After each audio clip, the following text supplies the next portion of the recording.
Hello, my name is Emma, and today I'm going to be reviewing The Upside of Unrequited by Becky Albertalli. This book was sent to me by Harper Collins in exchange for an honest review, so thank you so much to Harper Collins for sending me a copy of The Upside of Unrequited, which was one of my most anticipated reads of 2017. The Upside of Unrequited came out on April 11th, so you are free to go out and pick up your own copy, to go reserve it at the library, to do whatever you gotta do to read this awesome book. But The Upside of Unrequited follows a girl named Molly who, to date, has had 26 crushes, but never had a boyfriend, which is something I think a lot of people are able to relate to in their teenage years. Molly is totally afraid of rejection. She doesn't really understand how the requited or returned feelings thing kinda works. But while Molly is trying to navigate the waters of romance, her sister Cassie gets a new girlfriend, and Cassie kind of goes off with her new girlfriend, leaving Molly to kind of spend more time by herself than normal, as they are twins. But Molly's new girlfriend has a couple of friends that enter Molly's life, one of them being one that she might be attractive to, someone that she might be able to get her first kiss from, get her first boyfriend, and stay with her sister along the way. But as Molly starts a new job, she meets a boy named Reed, who is a total super nerd, definitely not the type of person that Molly can see herself getting attracted to, but it's possible that she might develop some feelings for him without expecting it. My review of The Upside of Unrequited is totally spoiler-free, so you don't have to have read it yet to listen to what I have to say on this book. I give The Upside of Unrequited 4.5 out of 5 stars. I really enjoyed it, and I'm super excited to talk about it with you guys. The first thing I loved about The Upside of Unrequited is there's a lot of diversity, and it comes across in a very natural, authentic way. Two of our main characters have underrepresented body types. Molly and Reed are both fat, and the story is not really about their weight whatsoever. It's just kind of a fact of their being, which is really what weight is. We have some differing sexualities in this book. Like I said, Cassie is a lesbian, her girlfriend is pansexual, and Molly and Cassie come from a family of two moms. One of them is bisexual, and the two of them are actually sperm donor babies. We also have some racial diversity, as one of Cassie and Molly's moms is a woman of color, and additionally, Cassie's girlfriend is East Asian. I don't want to say she's Korean, but I know for a fact that she is East Asian. And also, Molly and Cassie come from a Jewish family, so we have a different religion being portrayed in literature. And number 5, Molly has anxiety, and she takes medication as a way to cope with that. So I love this book for all 5 of those reasons. I feel like this is honestly one of the most diverse reads I've read in a really long time, because there are so many different elements implemented into the book. There's so much more diversity than I see in a lot of contemporary novels, just left and right. There were a lot of really great underrepresented elements in literature, and it was a pleasure to read about all of them. I don't really have a say on the representation for most of these, but I do feel like everything came across in a very respectful way, which is something I'm very pleased about. I do want to say regarding Molly's anxiety, it is not the central focus of the story. I feel the portrayal of Molly's anxiety is very similar to Kath's in Fangirl, where it is something that is constant throughout the story, and there are definitely significant parts where it comes across as more significant, but it isn't like the overlying theme of the story. And while I do love reading books where mental illness is the main focus of the story, I do also like seeing it come across as something that somebody is dealing with in addition to everything else in their daily life. I just felt it was portrayed in a very nice way that was very authentic, that was very natural. I really enjoyed it. There are definitely parts of this book where you see Molly start to get very overwhelmed, and it is very blatantly obvious that she's going through an anxious time. But like I said, I do like the fact that it's not something that constantly affects her, or at least something that is visibly impacting her every single second of every day, because it's not always like that for every person, and I feel like it's something a lot of people can identify with. Now, as The Upside of Unrequited is Becky Albertalli's second work, it does take place in the same world as her first book, Simon versus the Homo sapiens Agenda. Now, I read Simon versus the Homo sapiens Agenda a couple months ago. I absolutely loved it, so I was super excited to find out that there were some cameos of characters from Simon in The Upside of Unrequited. Now, in my opinion, reading Simon is not required whatsoever. They are definitely two distinct individual stories, but it is nice for those of us who have read Simon to be able to pick out little characters and be like, oh my goodness, that's a character that I loved so much in the other book. If you go into this book not having read Simon, you will just see these people as very minimal characters that we don't get a lot of substance on, because it's just fan excitement for us to see characters that we love so much. So I don't think it's required, but if you're interested in getting the full reading experience, I might recommend checking it out, and I'd recommend reading it anyways, because Becky Albertalli writes fantastic books. Another thing I loved about this book was the family dynamic, which is something that's very important to me to see in literature. Molly and Cassie are very close. Not only are they twin sisters, but they really are best friends, and it was really nice to see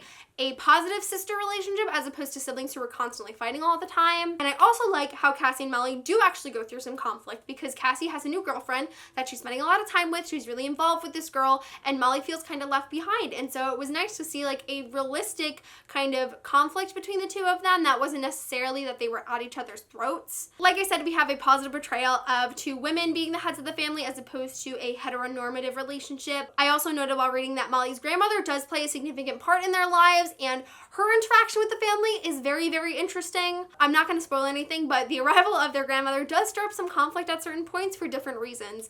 And I just felt it was a very realistic portrayal of family, but one that was also very healthy and something that teens should be reading. The relationship of the family overall was very, very strong, and it was a prevalent theme in the book, which I really, really loved reading about. As always, the best way to describe Becky Albertalli's books is fluffy. It is a super cute, fun, easy, fast to read contemporary novel that's gonna make you feel all of the feels. Fun, it was entertaining, it was a book you could really get addicted to and just wanna keep reading and find out what happens and really learn more about the story you're reading. Definitely the kind of contemporary that's going to help you get out of a book slump, that's gonna propel you to want to read more after it. It was just a really great reading experience in my opinion. As for characters, I really did enjoy a lot of the characters. I loved Molly.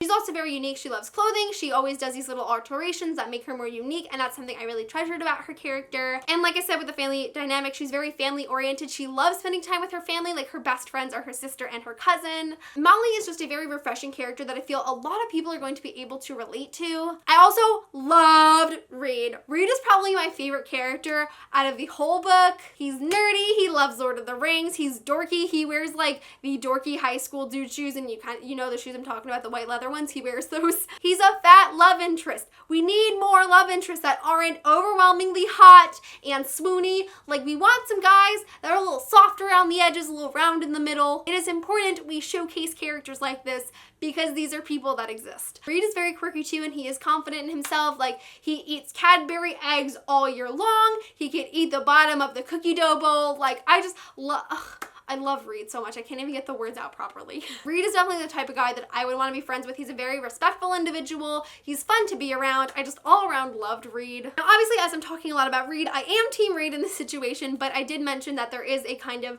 somewhat possible love interest that also comes into the story as Mina brings in her friend Will. Will is a decent guy. I do prefer Molly with Reed, but that doesn't change the fact that Will is definitely somebody that I enjoyed reading about, and I didn't get any bad vibes off of him, which is always a good thing. Regarding these three individuals, I can understand how as I talk about this book or as people read the synopsis of this book, you might think it's a love triangle, but it is not. It is like as far from a love triangle as a book about one girl and two guys can get. I swear to you, I got no love triangle vibes during this book. I don't think a lot of people would. I think it's just a really interesting portrayal of how you can be attracted to certain people but maybe not have romantic feelings for them, or maybe just like be interested in multiple people at once, which is definitely something that happens. Like a lot of times in YA, as soon as you meet your love interest, like you only have eyes for them, and that's not true. You can find good qualities in other people, but still be more involved or more keen to one person, and that's just life, you know? But all around, I thought the portrayal of teenagehood in general was very honest and real.